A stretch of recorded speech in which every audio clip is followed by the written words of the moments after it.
കുമളിയിലെ 4.5 വയസ്സുകാരൻ ഷെഫീഖിന്റെ വധശ്രമ കേസിൽ രണ്ടാനമ്മ അനീഷയ്ക്ക് 15 വർഷവും അച്ഛനും ഒന്നാം പ്രതിയുമായ ഷെരീഫിന് 9 വർഷവും തടവ്. ഇടുക്കി 1-ാം ക്ലാസ് അഡീഷണൽ സെഷൻസ് കോടതിയുടേതാണ് വിധി. അനീഷ 2 ലക്ഷം രൂപയും ഷെരീഫ്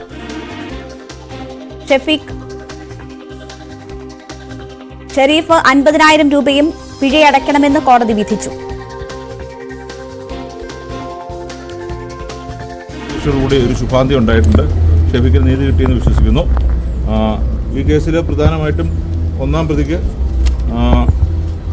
326 IPC പ്രകാരം 7 വർഷം തടവും 50,000 രൂപ പിഴയും, അതുപോലെ തന്നെ 323 IPCക്ക് 1 വർഷം തടവും, JJ ആക്ട് പ്രകാരം 23 പ്രകാരം 1 വർഷം തടവും, 2-ാം പ്രതിക്ക് 307 IPC പ്രകാരം 10 വർഷം തടവും 2 ലക്ഷം രൂപയും പിഴയും, 324 IPC പ്രകാരം 3 വർഷം തടവും, 323 IPC പ്രകാരം 1 വർഷം തടവും, JJ ആക്ട് 23 പ്രകാരം 1 വർഷം തടവുമാണ് വിധിച്ചിരിക്കുന്നത്.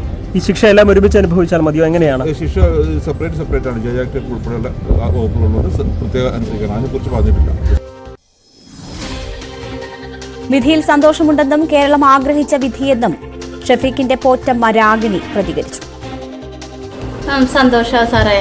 അതായത് ഞാൻ മാത്രമല്ലല്ലോ, കേരളത്തിലെ അല്ലെങ്കിൽ ലോകത്തിലെ എല്ലാ മലയാളികളും, മനസാക്ഷിയുള്ള എല്ലാ മലയാളികളും എല്ലാവരും അവന് വേണ്ടി, എൻ്റെ കൊച്ചു മാത്രമല്ലല്ലോ, അപ്പം എല്ലാവരും ആഗ്രഹിച്ചതല്ലേ. പ്രൊഫഷന് ഒത്തിരി നന്ദി പറയുന്നു. പിന്നെ എന്താ പറയുക, അല്ലസർ മാനേജ്മെൻറ്റ്, കേരളത്തിൻ്റെ എല്ലാ തെറ്റ് ചെയ്തവർ മാറ്റി നിർത്തിക്കഴിഞ്ഞാൽ ബാക്കി എല്ലാവരും എൻ്റെ വാവച്ചിയുടെ കൂടെ നിന്നത് കൊണ്ട്, അതായത് അവന് ഒന്നും പറയാൻ പറ്റിയില്ലേലും അവന് ന്യായം, അവന് നീതി കിട്ടി.